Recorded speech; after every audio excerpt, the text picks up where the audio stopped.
Good morning, all my sweet friends, pals, and confidants. Well, we are just a few days from the days that we celebrate Jesus' crucifixion and resurrection. Now, if there had been no resurrection, the crucifixion wouldn't have meant anything to us. The fact was, Jesus conquered death, conquered sin, so that he could be our kinsman redeemer, pay the debt for our sin. So I'm just going to read a few passages before the Passover, which the Passover is kind of when it all begins. Judas has already gone to the Pharisees and said, I know where he's going to be if you want to get him. And they gave him 30 pieces of silver for this information,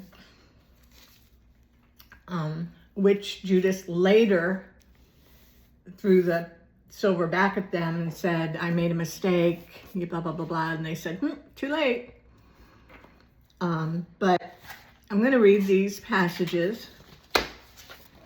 And these are happening a day or two. I don't know if these happened on Wednesday. They're very close in chronological order here in the Bible to the Passover. We know the Passover was on Thursday night. Thursday night they had the Last Supper, their Seder meal, and then Jesus went to the Garden of Gethsemane where he was arrested. Okay, so we're going to start at Matthew chapter 26. And I believe this is recorded in all of the Gospels, Matthew, Mark, Luke, and John. We'll look real quick here at Mark, because I haven't read Mark in a while. Yes. Okay, it talks about him being anointed by a woman who came in with an alabaster jar of very expensive perfume, and Judas got ticked off at that because that was a lot of money that he felt was wasted. Anyway, let's start here, chapter 26 of Matthew. Oh, by the way, before I start this, it's Wednesday. It's April Fool's Day, and no, I don't have an April Fool's joke for you. Not like my friend Tom, who tries to pull one over on us every year, but you know what? Those of us that know him are waiting for it to come. Before he even types the first word, we know that it's going to be not true.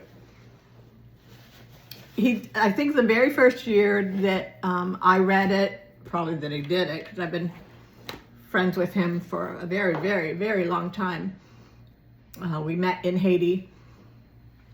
And he's still a missionary in Haiti. He did try to retire and came home and wasn't home very long, broke his leg, I believe. And after he recovered from that, he went back to Haiti. So from Haiti, he sent his April Fool's joke, and that I doubt anybody that has followed him for any length of time believed it. So there, Tom. You're not going to be able to pull one over on us. Okay. It is beautiful outside. It is 72 degrees. There is a slight breeze. It's partly cloudy. It's just beautiful outside. I actually tied my dog up outside on, have a, 20-foot lead that she can wander around, and I put her outside because it's just too beautiful to be cooped up in the house. I don't know why my mouth is watering so much. I had a Boston cream donut from Publix this morning for breakfast. And I got my coffee with my espresso. So good. I already talked to my doctor today about some of my medication.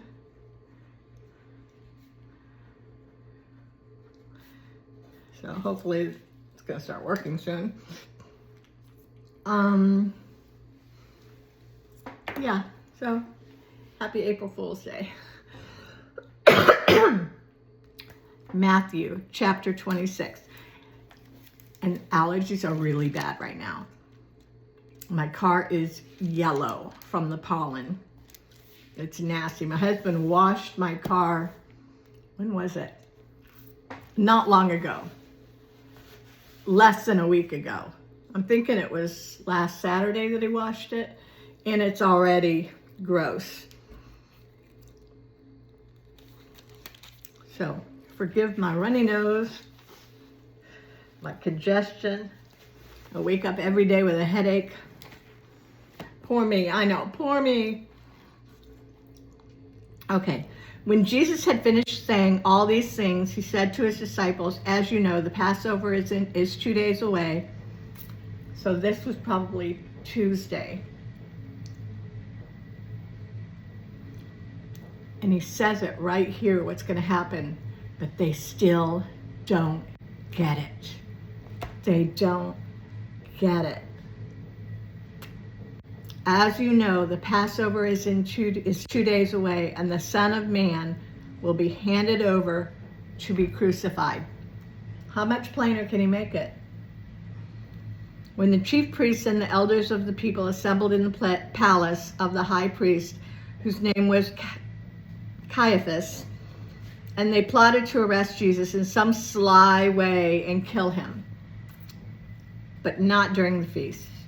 They said, or there may be a riot among the people, and surely there would have been if they did it the way they were talking about doing it, mostly because they were not allowed to kill anybody.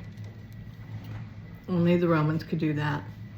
While Jesus was in Bethany in the home of a man known as Simon the leper, a woman came to him with an alabaster jar of very expensive perfume, which she poured on his head as he was reclining at the table.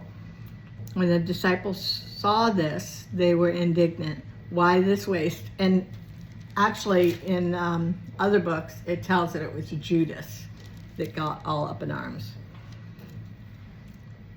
Why this waste, they asked. This perfume could have been sold at a high price and the money given to the poor. Aware of this, Jesus said to them, why are you bothering this woman? She has done a beautiful thing for me. The poor you will always have with you, but you will not always have me. When she poured this perfume on my body, she did it to prepare me for burial. Again, it doesn't get any clearer. I tell you the truth, whoever this gospel is preached throughout the world, what she has done will also be told in memory of her. Then one of the 12, the one called Judas Iscariot, went to the chief priests, because he's ticked. He's ticked that Jesus is wasting money. He's not getting on with taking over the government from the Romans and starting the war. He's ticked. He went to the chief priests and asked, what are you willing to give me if I hand him over to you? So they counted out for him 30 pieces of silver. From then on, Judas watched for an opportunity to hand him over.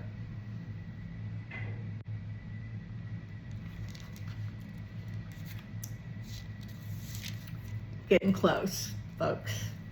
Getting close. Tomorrow is Thursday, and I'm going to read to you the passages on how they prepared for the Last Supper and the Last Supper. And then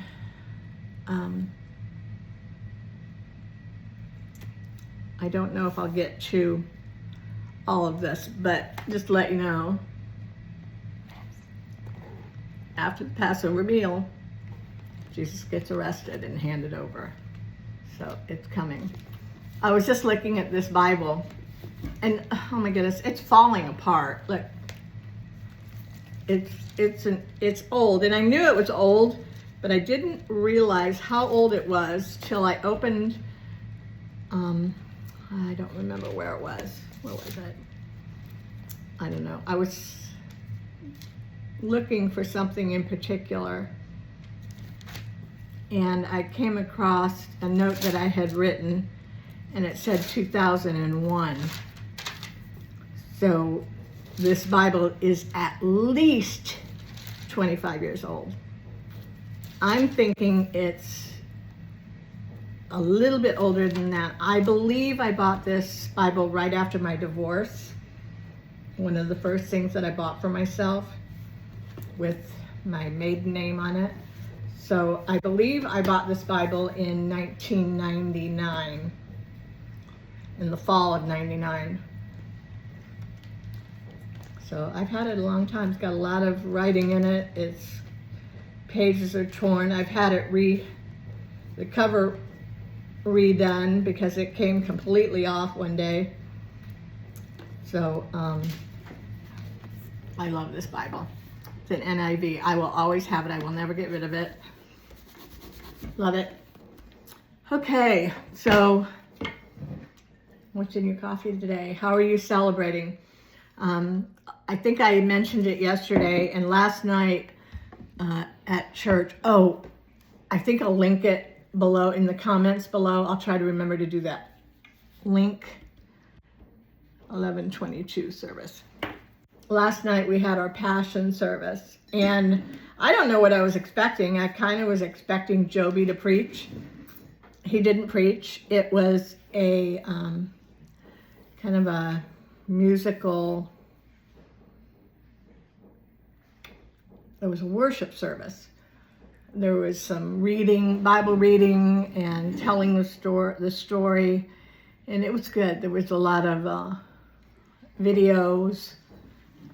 So I'm gonna link it below in the comments. I'm gonna try, and if you get a chance to watch it, please watch it. It will bless you.